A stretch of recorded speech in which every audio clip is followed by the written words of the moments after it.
So I'm here to tell you that you are here to produce.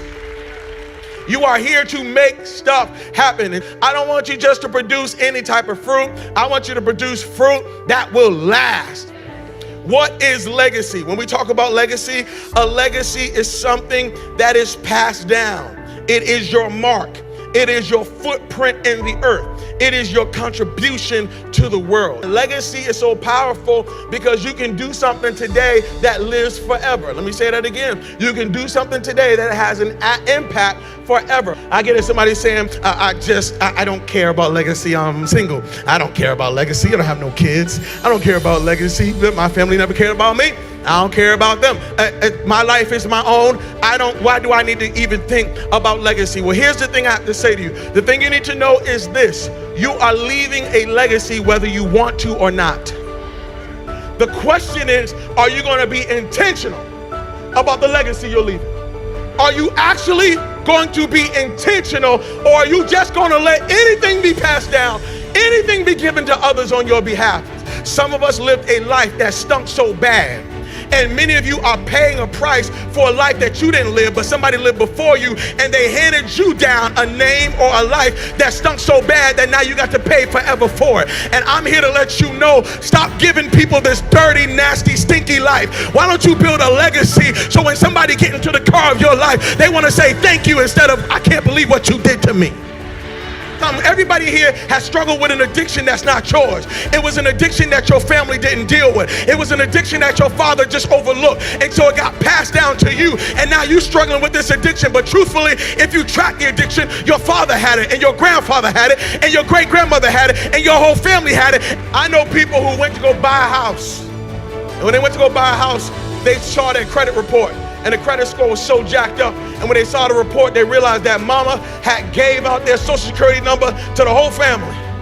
And everybody done rented stuff and didn't pay back. And everybody had electric bills and cell phones that don't even exist no more. Why? Because somebody didn't care about legacy and they handed you a bill, and now you can't walk in Canaan, not because of your issues, but because of some issues that were passed down. God forbid you are sitting in this place saying, I don't care about legacy. You need to care about it.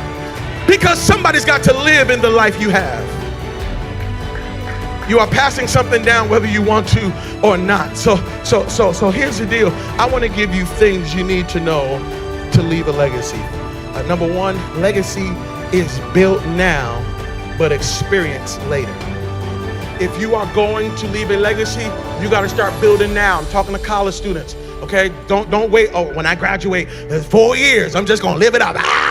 And then when I graduate, I'm gonna be free. I'm gonna get serious about my life. Can I tell you something? I know 40-year-olds who are living under the consequence of things they did from 18 to 22.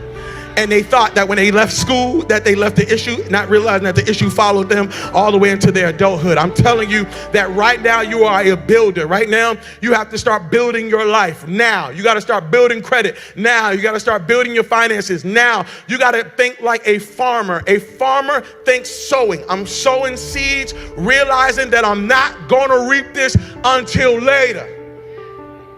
This is hard because I am the microwave generation. I am the fast food generation. When I think biscuit, I think Pillsbury. When I think waffle, I think Lego my ego. When I think pizza, I think Elio's, blah, blah, blah, blah. Y'all don't know nothing about that. You gotta be 35 or over. When I think macaroni and cheese, I think Kraft, I think Velveeta. And anybody in this room, if you've ever experienced a real biscuit, a biscuit that had flour, a biscuit that had water, a biscuit that had TLC, tender loving care. When you've had a real biscuit, you realize that Pillsbury has been selling you chemicals in a can.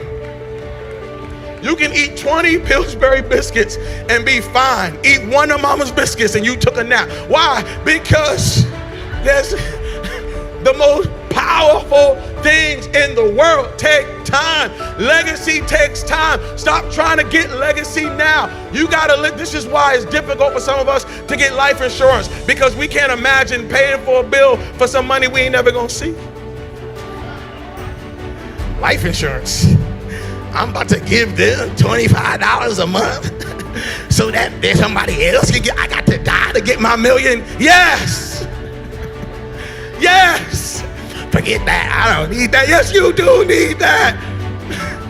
You gotta build. You gotta build now and experience the harvest later. See, what ends up happening is when a farmer, a harvest don't shock a farmer. When a farmer sees harvest, it's like, yep, because you sow seed, and before you know it, you just stumble on a blessing, and then you walk into another blessing, and then you walk into another blessing, and everybody else is saying you're lucky. Everybody else is saying, well, I can't believe that happened to you. Not the farmer. The farmer's saying, I'm not lucky. I know why this happened to me. It's because in December, I walked into some blessings, because in January, I was sowing some seed.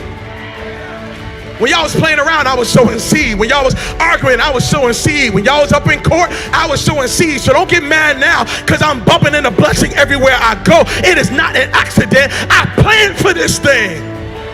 It reminds me when I was in middle school. When I was in middle school, there were two types of people. There was cool people and nerds.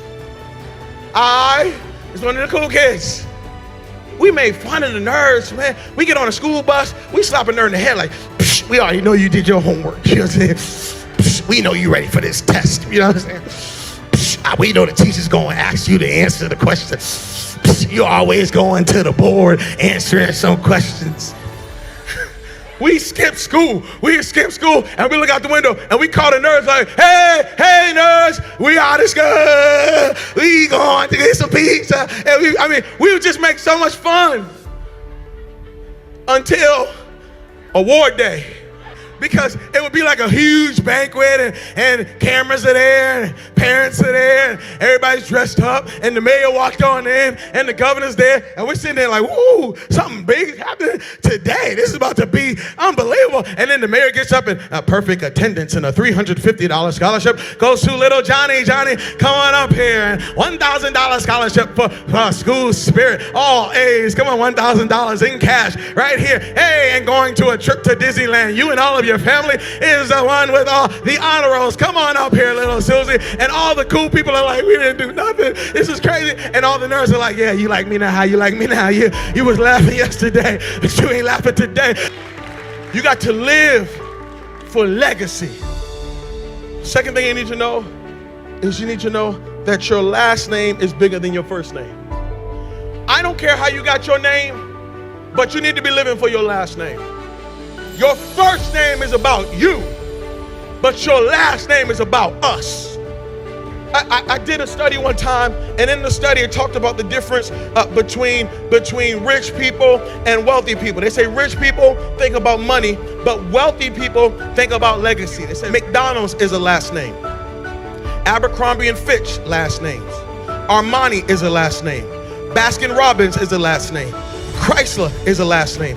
Fisher Price, Gucci, Hennessy, Harley Davidson, Hilton, Honda, Kohl's, Kraft Foods, Lowe's Movie Theater, Marriott is a last name, Maybach is a last name, Nordstrom is a last name, Pillsbury is a last name, Porsche is a last name, Procter & Gamble, two last names, Rolls Royce, Charles Rolls, Henry Royce, last names, Versace, last name, Wells Fargo, Henry Wells, William Fargo, last name, Walgreens, last name, Welch's Grape Juice, last name. Here you are, you think you're buying a product. You are not buying a product, you're buying a name. You think you're wearing a product. Hey, look at this product. No, you're saying, look at this family. And what you don't know is while you're making every family rich, you're making yourself broke.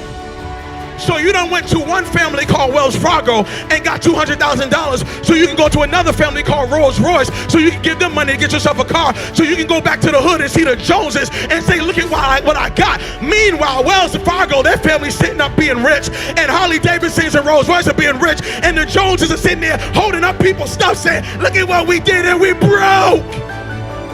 In the movie The Founder is a great movie. It's a movie about how Ray Kroc, some people say swindled the McDonald's brothers out of their business. If you don't know the story, the McDonald's is not owned by the McDonald's family. It's owned by a man named Ray Kroc and the Kroc family.